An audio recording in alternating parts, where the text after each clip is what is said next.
One day, you'll wake up and realize an entire year disappeared. Not literally. The calendar will insist that 365 days passed. But it won't feel that way. It will feel like January was yesterday, and somehow Christmas is already back. The strange part is that when you were 10 years old, a single summer felt endless. 3 months seemed large enough to contain an entire lifetime. So what changed? Did time speed up, or did you? Because hidden inside your memories is a clue that explains one of the strangest experiences of being human. And once you see it, you may never look at your life the same way again. Imagine a 10-year-old child waiting for summer vacation. The last week of school feels impossible. Every day drags, every hour stretches. The clock seems broken. Now imagine a 40-year-old waiting for the weekend. Friday arrives, then Monday, then somehow it's Friday again. It's almost as if childhood exists in slow motion while adulthood races forward. But that shouldn't happen. A minute is still a minute. A year is still a year. The universe isn't secretly accelerating as you get older.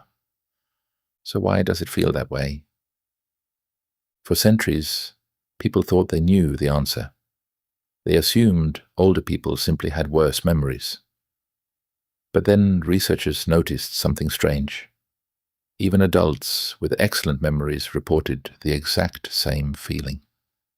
Years seemed to vanish, faster and faster. Something deeper was happening, and nobody realized what it was. To understand it, imagine your life as a bookshelf. At 5 years old, 1 year represents 20% of everything you've ever experienced. That's enormous. At 50 years old, 1 year represents only 2% of your life. Suddenly that same year occupies a much smaller space on the shelf. Many people stop there and think they've solved the mystery. But that's not the strange part, because even if the math explains something, it doesn't explain enough. After all, a 40-year-old doesn't experience each day as 2% important. Something else is quietly shaping the way time feels. Something happening inside your brain every single day. Think back to your first day at a new school, or your first date, or the first time you drove a car alone. Those moments felt enormous, not because they lasted longer, because your brain was working harder. It was recording everything, every face, every sound, every detail. When something is new, your mind becomes a high-definition camera. It pays attention. And attention is where time begins to stretch. Researchers discovered something fascinating. Novel experiences create dense memories. Routine experiences create sparse memories. And your brain often judges the length of time not by how long it lasted, but by how much was stored, which leads to a surprising question. What happens when your life becomes predictable? Imagine 2 weeks. In the first week, you travel to a country you've never visited. You eat unfamiliar food, hear unfamiliar languages, get lost, meet strangers, see things you've never seen before. In the second week, you follow your normal routine. Wake up, drive to work, come home, watch TV, sleep. Both weeks contain the same number of hours, yet months later the vacation feels larger, almost longer. Why? Because your brain filled it with memories. The routine week left fewer footprints behind. And this is where the mystery starts becoming personal, because adulthood often becomes a collection of repeated patterns. And repeated patterns create fewer memorable markers. Life isn't necessarily moving faster. Your brain is simply recording less of it. But then something strange happens. People often look back on childhood and think it lasted forever. At first, that seems impossible. Children don't have more time. They have the same 24 hours as everyone else. Yet childhood feels enormous. Researchers believe one reason is that children live inside a world of constant firsts. First bicycle, first sleepover, first heartbreak, first victory, first embarrassment, first time staying home alone. Everything is new, everything matters, everything gets recorded. Their mental bookshelf fills rapidly. And because it fills rapidly, those years appear massive in retrospect. But adulthood? Many years blur together, not because they're shorter, because they're less distinct. And this leads to an even bigger question. If novelty stretches time, can we slow life down?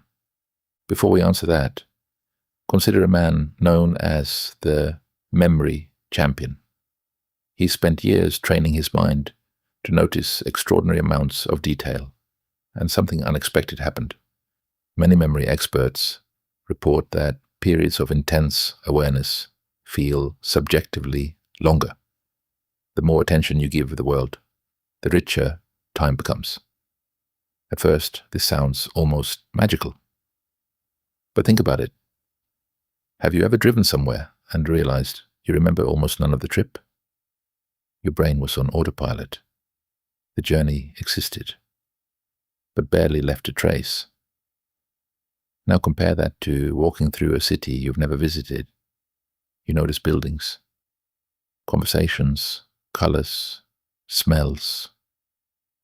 The same 60 minutes suddenly feels larger. Not because the clock changed, because you did. And that realization points toward the real answer. Most people think time feels faster because they're getting older, but that's only half the truth. The deeper reason is that familiarity compresses experience. Your brain becomes efficient.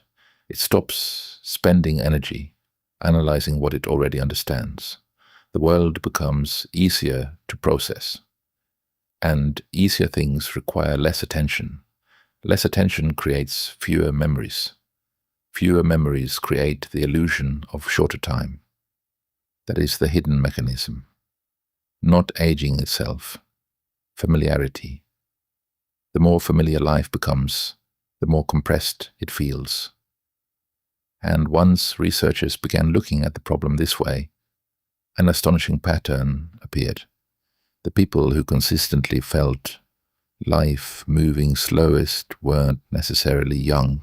They were curious. They kept learning, exploring, traveling, changing, creating, failing, beginning again. They kept giving their brains new territory to map, and their mental bookshelf kept expanding.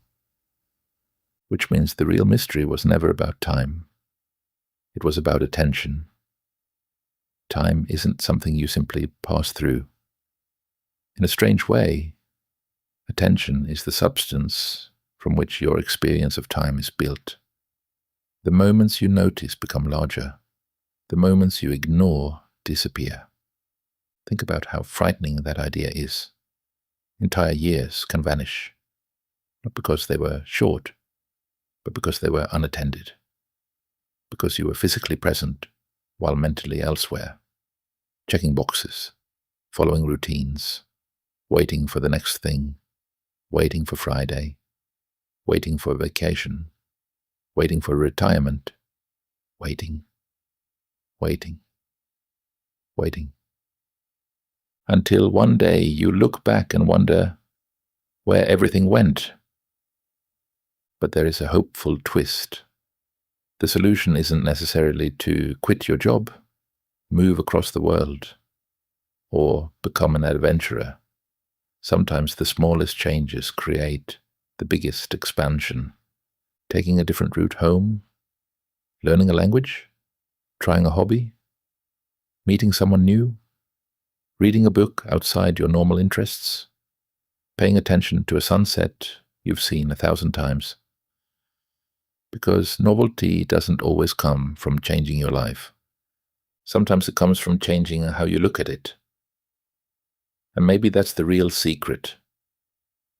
The child wasn't experiencing more time.